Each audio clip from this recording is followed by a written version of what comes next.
PSPP inquiet du coulage d'infos à l'UPAC. Oui, c'est pour ça que le chef du Parti québécois demande au directeur général des élections et à l'UPAC qu'on dévoile les conclusions de l'investigation avant le déclenchement des prochaines élections. L'investigation sur quoi?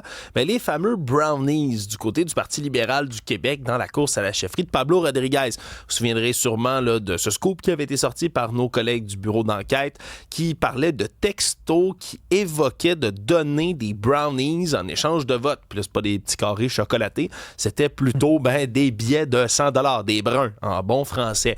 Et là, selon une information qui a été publiée ce matin par la presse, l'UPAC aurait pas été en mesure jusqu'ici d'identifier si les textos qui ont bel et bien été partagés seraient réels, oui ou non. On n'est pas capable d'authentifier leur provenance puis de savoir si ce sont de véritables textos échangés par des membres du Parti libéral ou du moins de la campagne à la chefferie du Parti libéral. Et là, on demande du côté de PSPP de faire ça avant les élections. Du côté du chef libéral Charles Milliard, on dit qu'on ne va pas commenter jusqu'à ce que l'enquête ait suivi complètement son cours, mais c'est sûr que c'est pas parce que l'UPAC n'a pas réussi à les valider que c'est nécessairement pas vrai. Rappelle aussi que c'est pas le Journal de Montréal qui a produit les textos. Là. Ils n'ont pas fabriqué tout ça. On les aurait plutôt reçus.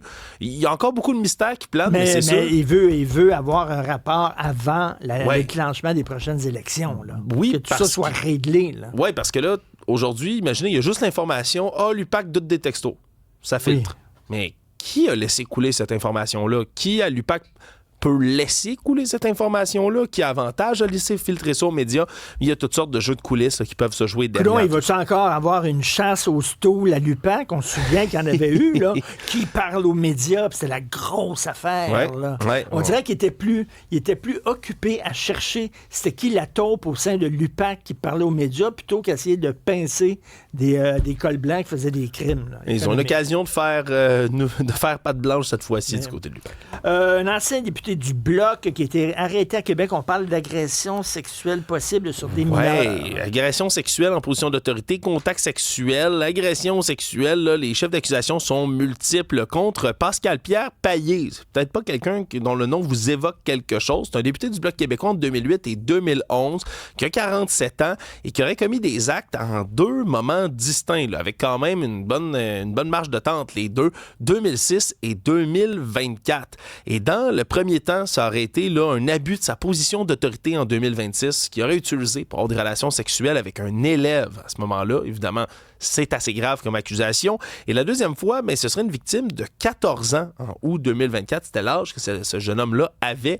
et qui avait rencontré là, sur la plateforme l'application de rencontre gay Grindr, avait rencontré Pascal-Pierre Payé et lui avait prétendu qu'il était un professeur au secondaire dans la trentaine.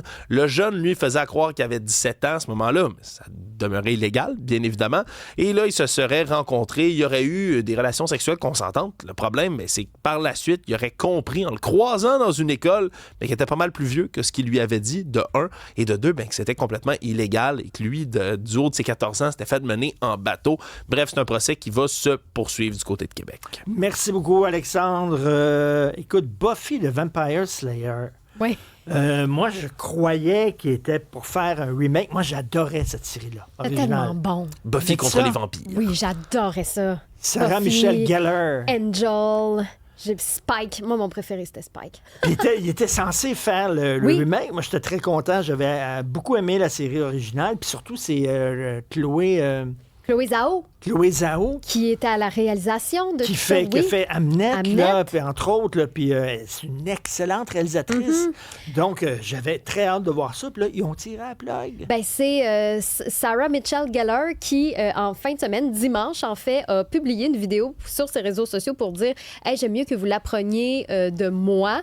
Mais sachez que Hulu, qui est la plateforme qui avait demandé un premier épisode pilote, en fait, de cette relance-là de la série Buffy contre les vampires, que Hulu, finalement, a tiré la plug. Ils ont dit « Hey, ça fonctionne pas. » Selon Deadline, là, semble-t-il que la plateforme aurait jugé le pilote imparfait. Donc, on aurait demandé à le retravailler, mais finalement, on a dit, hey, non, on annule tout. OK, ils avaient tourné un pilote. Oui, ils avaient vraiment tourné un pilote. Sarah Michelle Gellar avait remis les bottes de Buffy le temps d'un épisode, mais j'ai de la misère à croire que c'était pas bon avec cette réalisatrice-là qui est de calibre supérieur. Semble-t-il que Buffy était, oui, de retour, mais dans un personnage secondaire. Donc, tu sais, est-ce que c'est ça qui a pas plu? J'ai vraiment aucune idée. Ça va peut-être se ramasser sur une autre plateforme. Ça arrive c'est ça. Non, semble-t-il toujours selon Deadline, qui est quand même très réputé dans le milieu, Hulu est très attaché à la franchise Buffy. Donc, à mon avis, ils vont continuer d'essayer de travailler quelque chose pour ramener... Avec une nouvelle équipe. Mais peut-être, oui.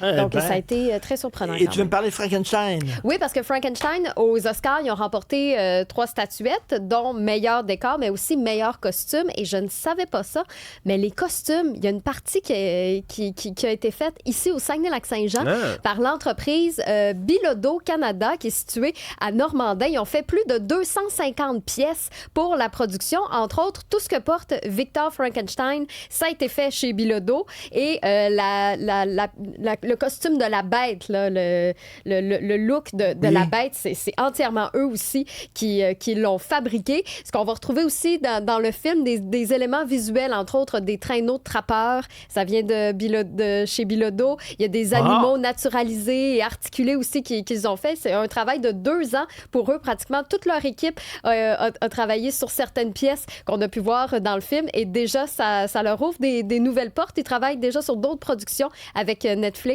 entre autres. Donc, une entreprise, je ne savais pas ça. C'est sur le site de TVA Nouvelles qu'ils ont fait une entrevue avec le président de l'entreprise. Puis, vraiment un beau succès de savoir que des gens de chez nous ont travaillé là-dessus. Puis, en plus, ils ont rapporté l'Oscar de meilleur costume. Donc, chapeau. Super. Merci. Un peu plus tard, la CAQ a annoncé un comité pour moderniser les lois concernant la vente d'alcool au Québec. Il est à peu près temps. Qu'est-ce que ces lois-là dataient de la prohibition? On va en parler.